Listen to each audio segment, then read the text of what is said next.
eh. Kamusta ka daw? Oo. Oh. Dali, usap kayo, dali. Usap kayo. Ganda ng ipe ah. Oh. Mukhang nakatulog eh. Oh. Anong balita sa'yo, ma? Yun eh, Ngayon, malaki na. malaki na eh. Tsaka talagang Ano? malakas na. Ang alin? Malakas. Malakas na yung amoy. Pero boy. Naalala mo pa ba kami, ma? Po? Ano po? Naalala mo po kami? Oo. Naku, malaki na talaga. Ay, malaki. Talaga na. Ano ba talaga yung malaki? Oo, yan. Ito po si Sis. Si Sis. Ikaw yan, May eh. Oo, parang na talaga eh. Ano na talaga. Ano talaga? Malaki na. Malaki talaga ako, May. Niloloko mo ata ako. Oo, yan mga yan. Sino yan? Sino ba mga nakikita mo dyan? Oo. Andiyan dyan lagi, nasa lagi, nasa ganyan. Parang siya. Sino yan? Yung nanay niya. Ito, sino to? Hindi ko nga alam kung sino yan eh. Patay tayo dyan. Oo, yun. Ito, negosyante. Negosyante ka pala, dear. Kala ko magbubuti. Yung magbubuti yan. Negosyante daw si Victor. Victor? Kilala mo si Sir Victor? Oo. Sino? Yun nga, yun na. Anak mo to. Pinakagwapong anak mo. Nag-iisa na lang. Hindi daw. Talaga? Oo. Onat? Anong Onat? Hindi si Onat. Wala na si Onat, ma. Malalaki na, Malalaki na. Malalaki. Naman tayo sa malalaki eh. Oo. Ito. Sino ba talaga yung malaking tinutukoy mo? Hindi ko nakilala. Sino? Yan. Oo. Sino kami?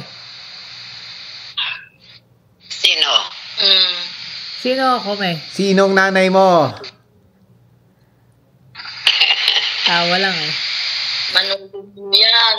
Sino manugang ko? Ito po. Eto. Ayan. Oo. Birthday. March 23. Birthday mo na. Ayan. Anong gusto mo? Anong gusto mong regalo? Dati, lagi natin sineselebrate March 6. Yung pala, March 23. Na po, maraming salamat po. Alam namin yan. Nakikita at nalalaman namin yan. Mga kapatid ko rin din eh. Mga kapatid ko rin dyan sa mga pumupunta kami dito. Tapos sabihin, ano ang gagawin nyo? Kailangan marami kayo gagawin dyan, ha? Sabi ka, Oo, pagka marami pa. Kaso pagka malayo na, parang mahirap na. Anong mahirap Malapit dyan? na, malayo na. Medyo nalito tayo dun uli Basta malapit na yung birthday mo, May. Ano pong gusto niyong regalo? Yun ang importante, yung birthday mo, ma. Oo. Ilang taong ka na nun? Medyo na siya pag marami nagtatanong. Nalilito. Ano ang gusto mong regalo, ma? Ano ang gusto mong regalo? Si Ate Moneng. Yun ang gusto mong regalo? Huwag yun. Mahirap yun. Nakakatakot yun. Oo. Nasa ibang bansa. Nasa iba medyo ibang dimensyon na yun. Hindi. Hindi ibang bansa. Bigla niya naalala, no? Hindi, nakaalala niya naman lagi. Hindi, ngayon, mga late kapatid. nakakalimutan na niya, di ba? Ilang beses na kami nandi dito sa na ang hirap. Dahil sabi namin, saan ba tayo pupunta? Sabi gano'n. Ewan ko. Ano ba gagawin natin? Kakain. O kakain lang o. Oo. O ano pa ang gusto nyo?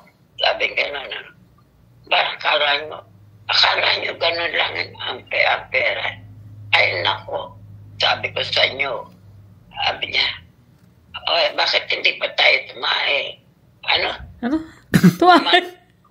Kumain. Ha? Ano na? Punta sa pagkain. Ba't na doon? Kakain muna kayo. Naghanap kayo ng kakainan, tapos nandun din tayo tumae. Tapos, Pati ikaw, natawa ka. Bakit napunta doon? Sabi tumae. yan guys, hapunan na. Late na kami nagising. Nakakatulog, kaya mabilis ang ulam na lang. Nag-fried rice lang ako. Tapos, ako, gisa ng shrimp, garlic butter shrimp. So, butter, garlic lang yan. Tapos, lalagyan ko nito. Paubos na nga rin, sisimutin ko na lang. Chili garlic. Tsaka, oyster, tapos konting calamansi extract. Si Jeremy di naman din daw kakain. Pwede ka kakain. Busog. Ayun, ulam namin kagabi. May tira. Kainin na lang din, sayang. So, yan na yun. Kasi mabilis ang luto lang po. Basta mag-isa lang siya ng maayos. Yun. Kain tayo, guys. Tulog si Jonas. Si Jeremy naman. Ulo yata eh. Di pa pasok yun na birthday kasi ni Emma bukas. Ay, di ba Ay, birthday ni Emma ngayon. Lalabas sila bukas. Nag-personal leave. Yeah, pa na eh. Sarap to. Simple lang pero masarap. Pero para masarap magkamay. Ano na? Kasi, ang hirap at hipon. Siya hindi nagkakamayan. Kami naman. Mahira. Biro mo yung kamay ko eh. Ayan. Nakachat din namin si Mami nung kailan ba? Kagabi. Nakachat namin siya tapos parang na talaga, iba na. Hindi na Wala nang direction yung mga salita, no? kwento. Nandun pa rin pero parang hindi ka na talaga niya ma-recognize na Na nakakalungkot lang din na parang ang bilis Bigla na lang din gumano eh, no? Although parang nabawasan yung niya, yung pagtatantrums. Pero yung niya, yung memory talaga niya. Na na talaga, degrading na talaga. Kasi nung time na umuwi kami, kahit pa paano, Naalala pa talaga eh. may mga times pa naalala. Pero ngayon parang anak mo, si Ma'am Carla yan. Gaganon ni Wala na, kasi hindi niya na maalala. No, nare-recognize pa niya yung pangalan ko pag sinabi Carla eh. Ayun, totally wala na. Kahit siya eh. Anak ba yun? Hindi nga. Anak ko. Ayaw niya maniwala eh. Laki na. Ba't ang laki na? Nakakalungkot lang talaga. Kaya lang, wala naman tayong magagawa doon. Wala. Mahalaga eh, healthy siya. Buti nga hiyang sa kanya yung Ensure na iniinom niya. Medyo nakabawi-bawi yung katawan. Yung kasi ang iniiwasan na lang din talaga eh. Yung mawalan siya ng gana sa pagkain. Dahil delikado. Yun ang pinakamahirap. Sabi nga ng mga caregiver eh. Kahit pa paano pag kumakain, medyo okay pa. Tsaka yun nga. Siyempre, pag humina yung pagkain mo, hina yung resistensya mo sa mga sakit, diba? Tama. Hirap magkamay. Itong dalawa lang gamit yun. Ayun Ganda na pinapanood namin eh. Natapos na. Ganda yun. Limited lang, series, pero maganda yung storyline niya. Wala masyadong action, pero... Ano title na? Zero Day. Yan, Zero Day. Maganda last episode na. Si Robert De Niro. Sabi namin, tapos na natin. Kaso masama may pasok siya. Pero masarap nga kasi tulog namin kang yun eh. Nagising ako 6:30 na ng gabi. Ako mas maaga ako ng konti dyan eh. Paano lang ako. Ginising pa kita. Ano nga, hindi. Nagising ako tapos matutulog. 6:40 na eh. Dire-diretso rin tulog mo, no? Haba. Sabi namin patay. Hindi ka naman makatulog mama. Ganda yung kasama ko. Pagdating ng 3 o'clock, nakatulog na siya. Mga 3:30 o 4, ganyan. Nagising siya 2 o'clock ng madaling araw. Hindi na siya natulog kasi alas 5, alas na siya eh. Sabay, hindi ka na makatulog sa haba. More than 10 hours na tulog. Kaya sakit sa ulo na mga tanghali, mararamdaman mo na yun. Tapos gutom na yun. Super slow mo na nga eh. Paano nga hindi? Kung alas 2 gising ka, tapos pa ng trabaho mo the next day alas 2. Ay, ng umaga alas 12 ng hapon. Kangina nga eh, nagpapanto ako, nanonood ako, tuloy-tuloy lang yung balita eh, tungkol dyan sa, may mga, kasi akong pinapanood, mga vlogger din na, tungkol sa mga nangyayari dito sa Canada, apekto nung tariff na parating, March 4 yata yun eh. Yung mismong, talagang wala nang patawad, 25% na. So, maraming maapektuhan nga. So, sabi nga namin, naapektuhan, talagang ganun eh. Kaya lang. Normal. Yung pagkain, kaya yun. Ang problema yun sa mga bahay. May dumating na, di ba, yung kanina nga, nanonood akong balita. Sabi niya, kung nakakuha ka ng bahay ng 2020, 2021, mag-ano ka na ng mortgage mo. Magre-renew ka na ng mortgage mo. Dahil 5 years na. Sabi niya, diyan napapatong yung yung epekto nung tariff daw. Ewan ko paano naging epekto, pero malaking bagay eh. Don't expect nga daw na yung nakuha mo na kasi magkano lang yun, Magkano sa atin nun? 2.3. 2.3. Yung nakuha mo ng below 2 at saka little over 2% na interest rate. Huwag mo na raw isipin na mangyayari pa yun. Magkano yung mortgage natin? Ang bayad natin? Nasa 15. 15. Biro yung 15. Madodoble yun. Oo. Madodoble siya. Hindi, yung nasa price range nga na raw na yun, baka umabot ka ng extra 700. 700, oo. Every month. So sabi niya, isipin mo lang. Swerte pa tayo na sa Alberta. How about yung mga nasa BC? How about yung nasa Toronto na bumili ng bahay. Ang presyo ng bahay doon, mga million eh.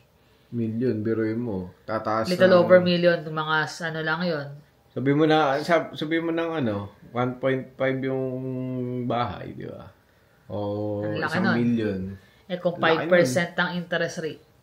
Mabigat. Libo nga daw abutin eh. Kaya nangyayari, marami talagang lumilipat na ang ibang province. Hindi, kasi ang mangyayari sa economy natin, pag nagkaganyan, mawawalan ng trabaho, di ba? Maraming mga magsha-shutdown ng manufacturer, mga So, pag nag-shutdown sila, yung... Mababa production, tataas ang cost. Yung mga cost. Gagawin ng Canada, na Bank of Canada, baka daw gawin, hindi naman sinabi na gagawin. Pero parang yung sa pandemic, i-subsidize nila yung mga ibang mga small businesses, mga ganyan. So, maglalabas sila ng pera para mapigilan yung recession na sinasabi nila. Kaya lang, medyo, suntok sa buwan dahil napakaraming, nangyayari sa gobyerno natin gobyerno dito sa Canada na yung sobrang corruption, ang dami. Pag pumunta ka doon sa website ng mga, yung sa Canada, pinapanood natin. Yung nakikita lahat. Moose on the Loose. Hindi, yung mismong site na yan. CIC. CIC. Nakikita mo talaga. Saan napupunta yung dinodonate ang dami. Pati nga sa Pilipinas, may donation sila eh. Oo. Sa mga water treatment ba yun? Parang ganun. Water treatment mga naiba nga, parang hindi paano nangyari yung ang tanong, nakakarating ba doon sa mga binibigyan nila, di ba? Kasi parang hindi rin Kaya question ng mga saan napupunta yung mga yun.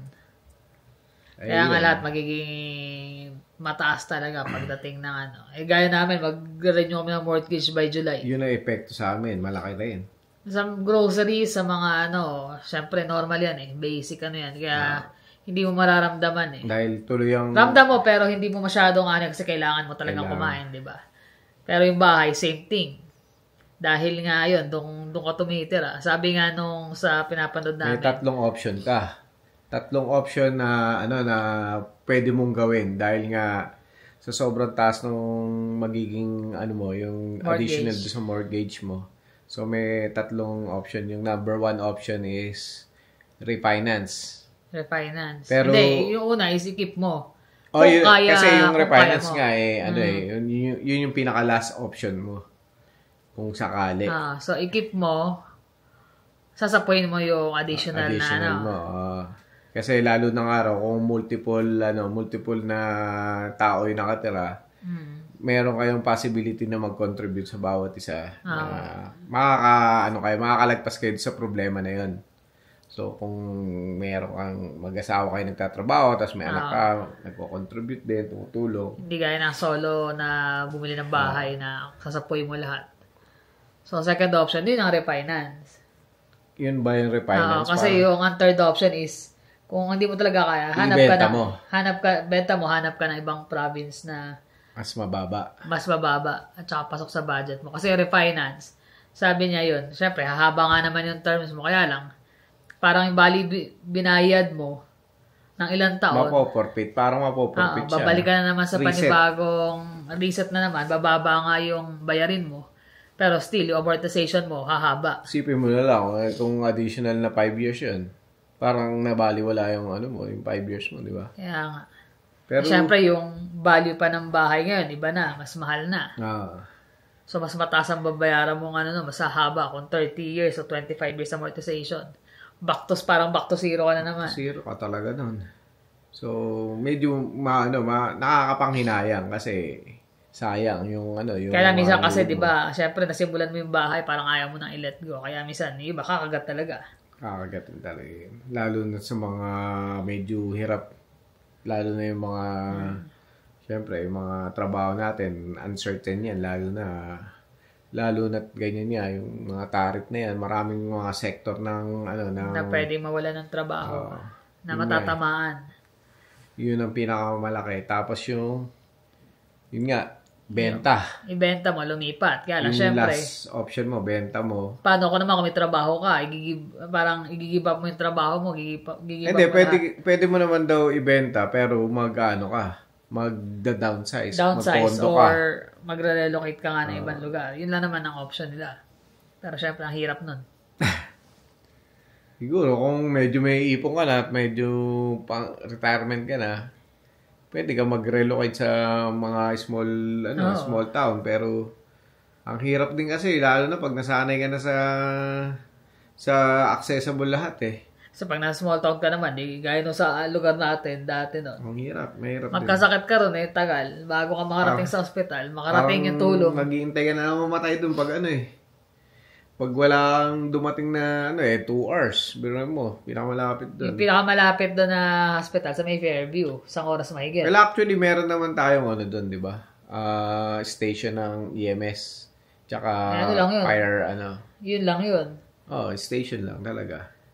Kumbaga, pang emergency. Just imagine gaano kalayo bago ka madala sa ospital. Ganun pa rin, malayo pa rin. Tapos, so, tipo, inaatake ka na sa puso bago ka makarating doon, di ba? Tapos, pag pumunta ka pa doon sa ospital doon, kagaya nung inuubo ko na hindi na ako makahingi Tagal namin nag-wait Walang doktor So, antay kami doon. Parang hindi ka makahinga dahil, alam niyo, pag malamig, tapos medyo mataas to. Bago-bago lang kami noon, yung sea level niya, mas mataas, di ba? Kesa sa Pilipinas. So, parang kapos ako nung huminga. Nung una, parang hirap ako huminga. Tapos, inuubo pa. Sobrang dry. Tagal namin nintay yung doktor. Pagdating ng doktor, alam mo, binigay sa akin, Benlin. Benlin, yung mga cough syrup na nabibili mo over the counter lang na. Parang gusto ko humingi ng antibiotic eh. Para sabi, hindi rin sila nagbibigay ng antibiotic. Yun lang, yung cough syrup. Sana. Yun, rest, more water, tapos bili ka ng Benlin. Tinginan lang kami. Tagal namin nag-aantay. Tapos ang drive pa nun, 2 hours. Kasi sa Peace River. Peace River. As in, wala talagang... 2 hours pa punta, 2 hours pa balik. Wala kang pila yung ospital. Wala kang doktor. Antay ka, kasi wala naka-duty. Antay mo pa yung doktor, tatawagan. Sabi sa'yo, nakwento ka namin yung na-dengue yung mga bata, ginugel pa. Ginugel pa kung ano yung mga symptoms nung sinasabi ko. Yung bagong pasok lang naman sila rito nun, na may dengue na, hindi na, kumbaga nag-develop na habang nasa biyahe. Akala namin, yung normal stress lang sa lamig. Biyahe. O, sa lamig, biglang lamig. Kaso nga, naalala ko naman, nung nagka-dengue ako, lagi akong pinapaligo nung maligo ka. Saan yung symptoms, di ba? Kaya natalaman din kasi yung parang same no symptoms nung nagka-dengue ka. Nung nagkaroon ng mga rashes na parang measles. So, ginawa namin, binabad namin sila sa labas Lamig, tapos inom ng inom. Ginawa na yung dalawa Patay yung yung lagnat. Tinawagan kami, nasa hospital kami, 8 hours kami nagantay. Sinaksakan lang sila ng yung para malaman kung may allergy sa gamot. Hindi, sinaksakan ng IV sila di ba? Para habang nag-antay. Kasi nga dehydrated na sila. Tapos after Wala na.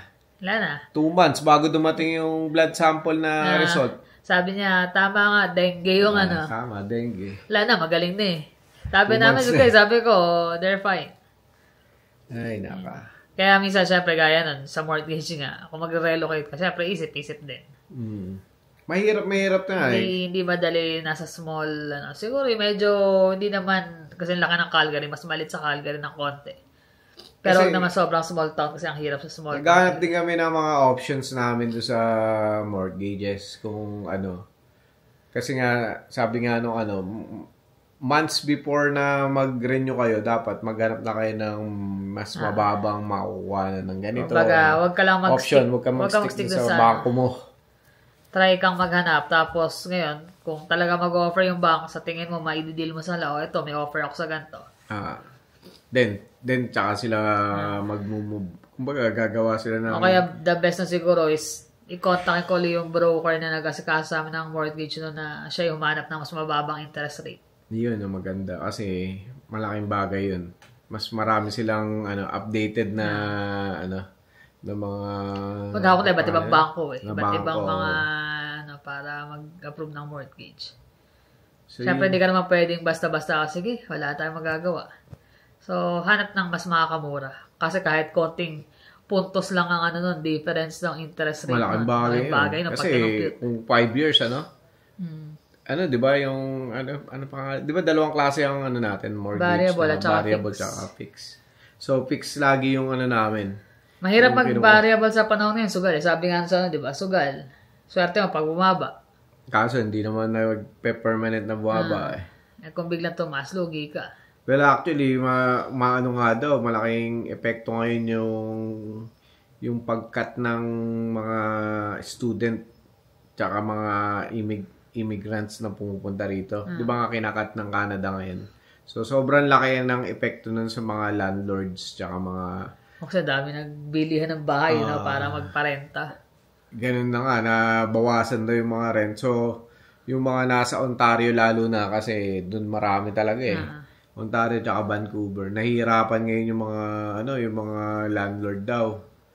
Ayon doon sa statistics nila na sobrang baba na ng nagpapababa na ng renta. Ewan ko lang din kung totoo kasi wala naman kami sa Vancouver. Pero yung nila, yung stats nila doon.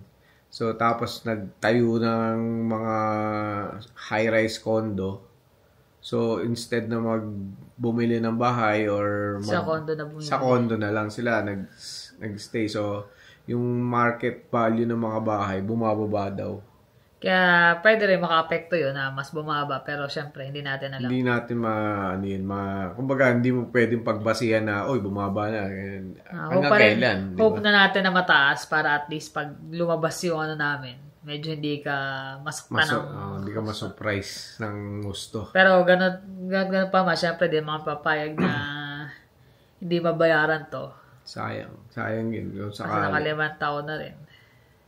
Kaya, kumbaga, ilalaban naman namin kahit tsaka kahit pa paano, malaki-laki na nabawas naman sa mortgage. So, siguro, pag nagano man siya, kahit tumas ang interest, parang mariretain lang din yung binabayad namin. Tama rin yung mga nagsasuggest sa amin na, kung meron kang extra bayad mo, di ba? Para bumaba yung, niya, yung time, yung parang mabawasan yung amortization. Pero syempre, meron pa naman kaming ilang months. So, hanap kami ng mas makakamura. Yung mga kabatch namin na nakabili ng bahay, research din kayo ng mga options nyo kasi ayun nga, maraming impending na trial sa ating buhay lagi. Lalo na yan, kagaya yung mga tarif na yan. Mga hindi maiiwasan na problema yan. Kaya kailangan natin harapin yan. No matter what, diba? Hindi naman natin pwedeng sisihin na, ikaw kasi, ganyan yung tarif mo kasi, tsaka di mo pwede sabihin na, antay natin, baka bumaba. Hindi pwede. Pag oras na ng renewal talaga, wala kang magagawa. Hindi mo naman pwede sabihin na, antayin lang natin mababa. Siyempre, kailangan meron ka nang nakaplano.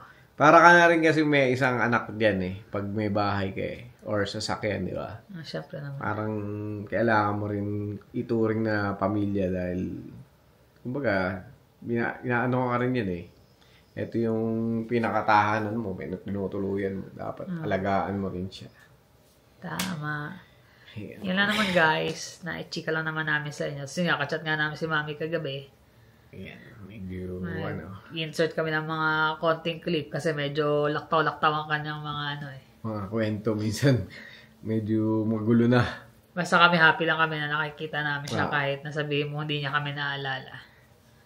Masaya kami na nagiging healthy yung yung pangangatawan niya lalo na sa edad niya.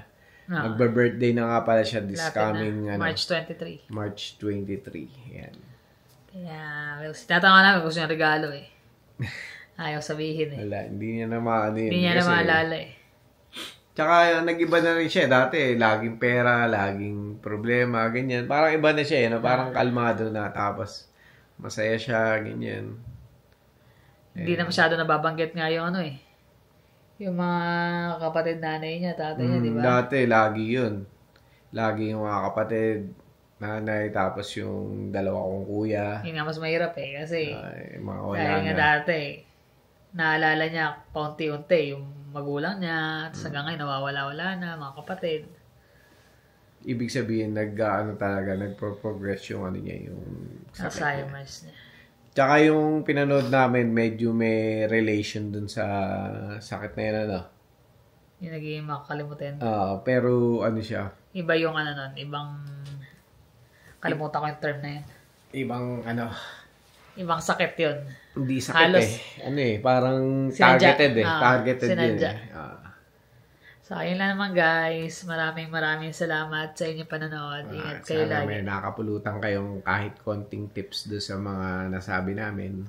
Lalo sa mga malapit na mag-renew ng mortgage. Sabay-sabay tayo malamang. So, paano guys? See you on the next vlog. Bye.